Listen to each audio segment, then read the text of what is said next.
¿Cómo es que un hispanoamericano como usted ama tanto la cultura dominante estadounidense? Lo digo por las diversas camisetas que usas. No sé tú por qué usas YouTube. La cultura dominante es la cultura dominante. No me quita lo que soy el agregarle el rock. No me quita lo que soy el leer autores de todo el mundo, no forzosamente estadounidenses.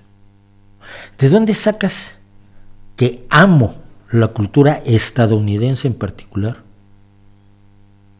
Es una pretensión verdaderamente salvaje la que te estás echando, querido Wilfred. No tienes apellido, qué raro. Yo amo la cultura.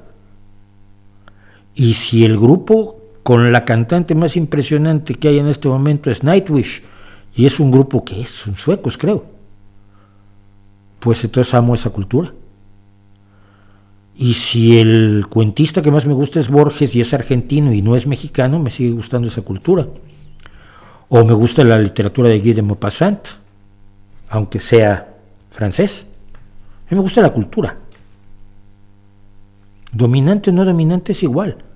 Siempre ha habido una cultura dominante. ¿Qué quieres que hagamos el numerito de qué han hecho los romanos por nosotros? Estás usando YouTube. Estás usando Internet.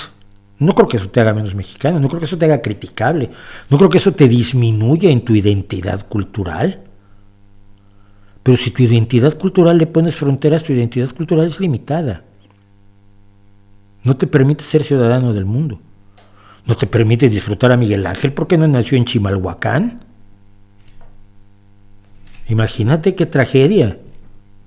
No te permite disfrutar la música de Tchaikovsky porque no es michoacano. No te permite disfrutar la escultura de Rodin porque es francés y los franceses hicieron la intervención francesa y pusieron un emperador en México. Imagínate cómo te va a gustar la escultura de Rodin. Sospechoso esto. Precisamente en lo que estás cayendo es en lo que digo.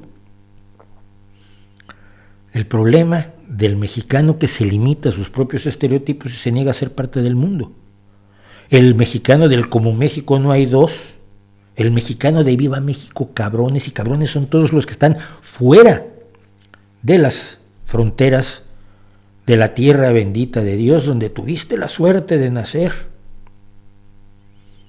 Y por eso cuando vas al Paso a comprar cosas estadounidenses que no consigues en México, te arrancas cantando que lejos estoy del suelo donde he nacido, inmensa nostalgia invade mi pensamiento. A los 10 metros de la frontera ya estás cantando la canción mixteca.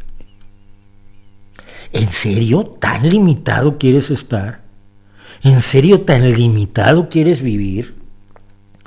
¿En serio tan cerrado al mundo, creyéndote diferente y en cierta medida superior, vas a poder crear a tus hijos en vez de hacerlos parte de la experiencia universal? ¿Cómo es que un hispanoamericano como yo se interesa por la cultura del resto del mundo? Por suerte, man. Por suerte y gracias a mis profes. Y así como le he dicho a mis hijos siempre, tú eres de aquí, naciste aquí, estas son tus raíces, aquí las ves, las conoces bien, tus raíces. Pero el mundo es tuyo. Puedes vivir donde quieras, donde mejor te desarrolles. Puedes ser parte de todas las culturas que quieras. Puedes dedicarte a tocar el koto japonés si te da la gana y nadie te puede poner fronteras porque no eres japonés para poder tocar el koto o para tocar el blues aunque no hayas nacido en el delta del Mississippi. Porque las fronteras que te pongan en la tierra son estúpidas, pero las que te pones en la cabeza son letales, son mortales.